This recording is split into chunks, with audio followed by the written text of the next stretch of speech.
Ah justement, je pense que je vais fermer les volets parce que là, il y a le soleil. Je sais pas si je le laisse. Mais comment je faisais avant en fait? Ce montage là, il va être tellement bien. Vas-y, je le finis à minuit. Il est 12h30 et j'ai toujours pas fini le montage. C'est le lendemain. La lumière est sur la star. Je pense qu'on peut commencer. Salut tout le monde, j'espère que vous allez bien. Alors aujourd'hui, je vais vous raconter les pires cauchemars que j'ai fait. Enfin, pas les pires, mais ceux qui m'ont fait le plus peur. Je sais pas pourquoi j'ai un réveil à cette heure-là. Je sais pas, vraiment, je comprends pas en fait. Il doit être 17h30 et j'ai un réveil. Et en plus, c'est la grève. Mais dites-moi, c'est la grève de quoi? Parce que j'ai pas compris moi. On est le combien? On est le 18, un truc comme ça. La première histoire, c'était il y a longtemps. Je me rappelle, j'en avais fait une, c'était il y a longtemps. Elle est un peu du genre Harry Potter et tout, sorcier, magie, tout ça. En gros, j'étais en train de dormir. Enfin, je sais pas pourquoi je dis ça, mais je sais pas. En gros, j'étais en train de dormir paisiblement et là, je fais un cauchemar. J'étais à Londres déjà. On m'a emmenée à Londres pour aller dans un pensionnat. Enfin, les pensionnats, c'est... Je crois bien que c'est une école où tu restes pour dormir et tout. En fait, tu fais ta vie là-bas. Alors, vous voyez le pont de... je sais pas quoi, là. Bref, c'est un pont à Londres. De toute façon, je vous le mettrai. C'est un pont à Londres. Entre ces deux immeubles, genre, il y a un pont qui les sépare. Il y avait une ambiance bizarre, je voulais pas y aller déjà. Et je me rappelle que genre les dames de cantine, elles étaient trop méchantes, pas agréables du tout. Enfin, personne n'était agréable. La directrice, elle avait une longue robe, enfin comme dans Harry Potter. Les robes là, vous savez, les robes noires et tout. Je me fais une ou deux amies, des potes vraiment. Ça faisait 1 an que j'étais là-bas au pensionnat. Et genre, je sais pas si on avait des vacances, mais vraiment, c'était vraiment très flou dans mon rêve. Et je me dis, mais c'est quand je vais rentrer? Quand je vais rentrer chez moi, voir ma famille et tout? Il me manque en fait. C'est quand? Ma pote, un jour, un soir, elle est partie, enfin, elle avait faim. Elle est partie parce que dans un bâtiment, il y avait le dortoir. Et dans l'autre bâtiment, il y avait la cantine, enfin tout ce qui est bouffe et tout. Je sais pas où elle était l'école. Dans mon rêve, il y avait que le dortoir et la cantine. Ça veut dire que le soir, on n'avait pas le droit de se lever ou quoi, on devait dormir, vraiment dormir. Et donc ma pote, elle a traversé le pont. Elle m'a réveillée pour aller avec elle, mais moi j'avais trop sommeil, du coup j'ai dormi. Elle se fait attraper. Déjà, ça c'est pas une surprise, elle se fait attraper parce que la lumière était allumée et il y avait encore les dames de cantine qui étaient là et tout. Je sais pas ce qu'elle faisait le soir. Je la revois plus, comme si elle avait disparu. Donc moi je me demande mais qu'est-ce qu'elle a fait. Donc je pars et tout, c'est le temps de midi, on se sert et tout.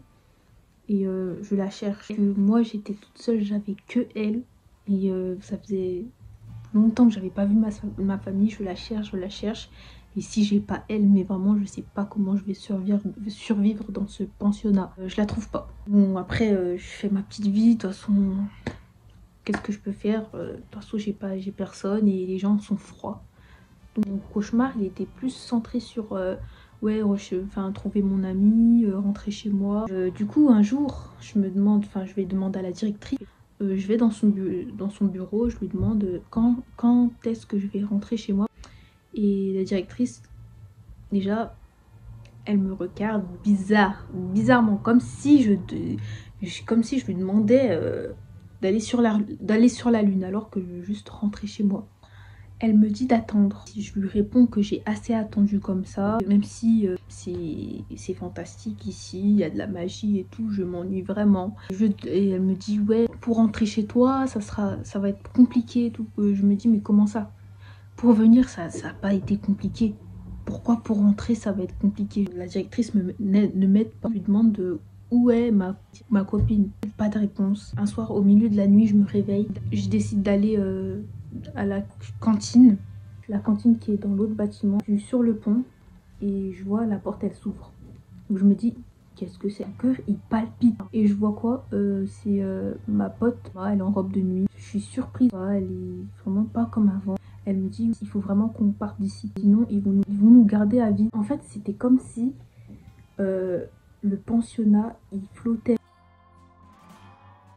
Donc je me dis ok, si on peut pas compter sur la directrice, on va aller nous-mêmes. Ma copine me dit pour pouvoir partir il faut de la magie. Prends notre courage à deux mains et on y va. Après je lui demande si on doit retourner au dortoir pour prendre nos affaires. Mon pote me dit non, vraiment elle était traumatisée, je sais pas ce qu'elle a vu. Là du coup je l'ai écoutée parce qu'elle avait vu plus de choses que moi. J'ai dit ouais est-ce que tu te rappelles de quelques sorts et tout. Elle me dit non. Et après on se regarde comme ça.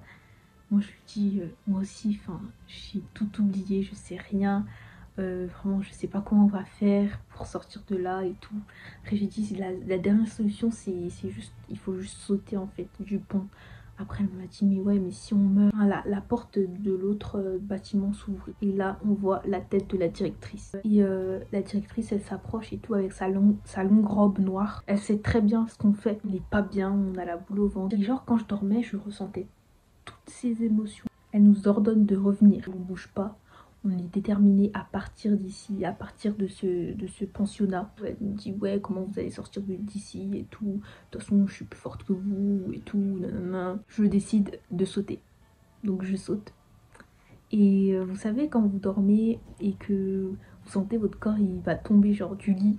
Et du coup ça m'a fait ça. Ma pote aussi elle saute. Parce qu'il n'y a plus d'issue. Donc le pensionnat il disparaît. Je sais il s'est fini vraiment brusquement. C'est toujours comme ça les cauchemars, de toute façon les rêves et tout. Donc la deuxième histoire c'est l'apocalypse. C'est comme The Walking Dead en gros, c'était ça. Moi je m'en rappelle, je l'ai pas fait qu'une fois ce cauchemar. J'ai une question, est-ce qu'on dit cauchemarder vu qu'on dit rêver? C'est la nuit. Je vais dans le salon. J'allume la télé. C'était comme BFM TV. Ça dit que bref, il y a beaucoup de zombies dans la ville et tout. C'était bien chez vous. Il faut savoir que moi j'ai une phobie des zombies. J'habitais toute seule chez moi. Parce que normalement j'habite avec mes parents et tout, ma famille. Mais là j'habitais toute seule chez moi. Je suis partie vers la cuisine et j'ai vu un zombie. Et j'ai couru et le rêve il s'est arrêté comme ça. C'est bizarre mais moi je rêve jamais de moi morte. Alors, c'est le troisième rêve. Troisième rêve. Et après, il y en aura un bonus, mais il est très court, lui. C'était pendant le Covid. Dans ce rêve, il y avait les gens vaccinés. Et de l'autre côté, il y avait des gens non vaccinés. Les deux clans se séparaient. Enfin, ils étaient séparés par un portail. J'étais avec mes sœurs, je pense. Et nous, on était dans les non vaccinés. Et je sais pas pourquoi j'étais avec elle déjà. Je sais pas si vous avez compris, mais bon. Genre, il y avait Macron. Il y avait des militaires aussi avec lui. Ils étaient en haut, genre c'était comme l'estrade ou un truc comme ça. Je sais pas si ça s'appelle comme ça. Bref, c'était un truc au-dessus de nous.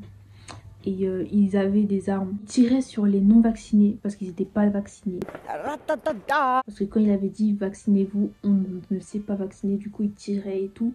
Et dans les non-vaccinés, il y avait des vaccinés. On voyait les bras sauter et tout. C'était dégueulasse. On voyait des corps. On voyait vraiment les gens mourir devant nos yeux. C'était vraiment très sanglant. On s'est dit, venez, on va de l'autre côté, venez, on fait tout pour aller de l'autre côté.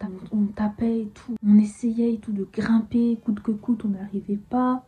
Donc moi et mes soeurs, on s'est dit qu'on devait passer ce portail là. Horrible, il y avait des enfants, on était comme ça, on pleurait, on était sale, on tapait et il y avait un mec qui disait ouais moi je suis vacciné, il criait je suis vacciné. Enfin les vaccinés ils vivaient leur meilleure vie, ils se faisaient pas tuer. À la fin, une de nous qui a réussi à passer le portail, parce qu'on l'a plus vue, je sais pas si elle est morte ou si elle a réussi à passer le... Enfin, c'était vraiment très flou. En fait, mes fins, elles sont trop floues. En vrai, je vais vous raconter deux bonus, mais très courts.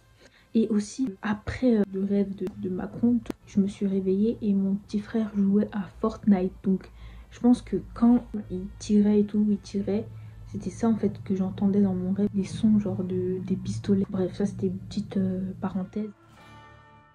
Alors, il y a deux bonus. Je rêvais que j'avais le cancer du sein. Je l'ai pas, hein.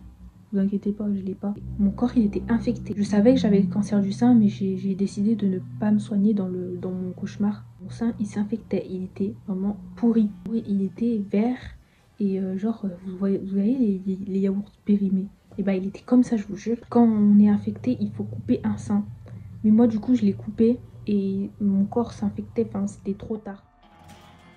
Ce rêve, il s'est passé dans la maison à 2 étages. Donc c'était dans mon ancienne ville. On rentre et on voit un anaconda. Parce qu'on m'a dit que les anacondas c'était gros et tel. Et du coup, je vous jure, dans mon rêve, il était gigantesque. Là, vraiment, c'est l'expression à utiliser. J'ai rêvé en grand. Il prenait toute la place. Oh, j'ai des frissons tellement. Il était partout, en fait, dans la maison. Et genre, je sais pas ce qu'il faisait. Sa queue, elle s'arrêtait à ma chambre en haut. On a ouvert la porte et on a tout de suite vu la peau de l'anaconda.